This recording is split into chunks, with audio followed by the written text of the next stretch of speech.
Хүүхдийн өсвөр насыг 13-аас 18 насны хооронд авч үздэг. Зарим тохиолдолд өсвөр насыг бэлгийн боожлтын хувьд солих тохиолдол байдаг. Энэ нь бэлгийн боожлт 8-аас 14 нас буюу бие физиологид гарч буй өөрчлөлтийг өсвөр насны хамгийн чухал хэсэг гэж ойлгодогтой холбоотой. Бэлгийн боожлт гэдэг бол физиолог болон дааврын хөгжил юм.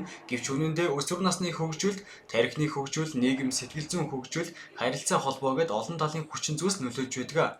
Харин өнөөдөр Орхон аймгийн засаг даргын хамгийн газар Орхон аймаг дахь карьер хөгжлийн төв, залуучуудын төв хамтран хүүхэд төлөвшил хүмүүжлийн ажилчдад өсвөр насны эрэгтэй хүүхдийн сэтгэл зүйн онцлог, тэдэнтэй харилцаа, хандлагын талаар сургалт хийх зорлоо. За Орхон аймгийн засаг даргын хамгийн газар мөн залуучуудын төв, карьер хөгжлийн төвийн эрдэнэтгэх салбар хамтран өнөөдөр хүүхэд хөгжлийн төлөвшлийн ажилтнуудаа Z үеийн буюу өсвөр насны хөвгүүдийн сэтгэл зүйн онцлог, тэдэнтэй харилцаа, хандлагын өөрчлөлтүүдийн тухай сургалтыг орж байна. За энэ өсвөр насны хүүхдүүдийн сэтгэл зүйн онцлог бол хамгийн тулгамдж байгаа асуудал. Энэ сэтгэл зүйн онцлог, сэтгэл зүйн таагүй мэдрэмж байдлаасаа болоод хүүхдүүд маань гар утсанд донтох, тамхи, мансууруулах бодис хэрэглэх ийм тохиолдлууд нэлийн гарч байгаа учраас яг энэ хүүхдүүдтэй ажилладаг хүмүүстэй Z үеийн хүүхдүүдийн онцлогийн тухай мэдээллүүдийг хүргэх, тэдэнтэй ажиллах арга зүйг бас тайлбарлаж өгөх, мөн тэдний сэтгэл зүйн онцлогийг нь онцлох арга зүйнүүдийг танилцуулсан юм сургалт явагдаж байгаамаа.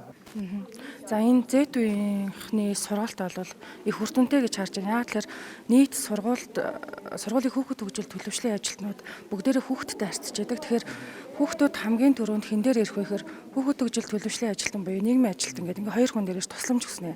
Тухайн хүүхдийг ирэхэд бид нар тодорхой хэмжээний сэтгэл зүйн онцлогоо хийгээд тэгээд цаашид хүүхдийн асуудлыг тодорхойлсноор тухайн хүүхдэд тулгамдаад байгаа асуудлыг шийдвэрлэх замаар хүүхдийг ямарваа нэгэн гэмт хэрэг, янз бүрийн эрсдэлт, болцшгүй эрсдэлээс бид нар урьдчилан сэргийлэхийн тулд яалтчгүй сэтгэл зүйн боловсрол биднэрт аюул чухал. Тэгээд яг өнөөдрийн орж байгаа энэ сургалтын үед болохоор нөгөө оролцооны сургалтууд учраас цаашдаа нөгөө хүүхдүүдтэйгээ харьцахад илүү ойлгомжтой дөхөм. Тэгээд тухайн хүүхдийн асуудлуудыг тодорхойлсноор магадгүй Орхон аймгийн ч гэдэг юм уу ерөнхий энэ хүүхдүүдийн болцшгүй эрсдлээс урьдчилан сэргийлэх боломж бүрдэж байна гэж их олзуурхаж харж байна.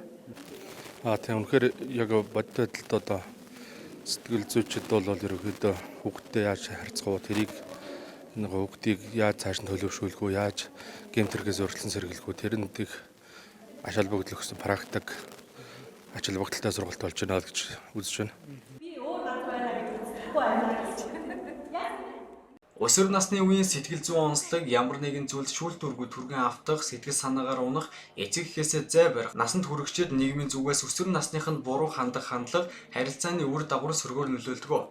Иймээс өсвөр насны эрэгтэй хүүхдүүд гэмт хэрэгт холбогдох, арх согтууруулах ундаа болон нийгэмд хүлээн зөвшөөрөгдөхгүй зүйлсийг хийж эхэлдэг.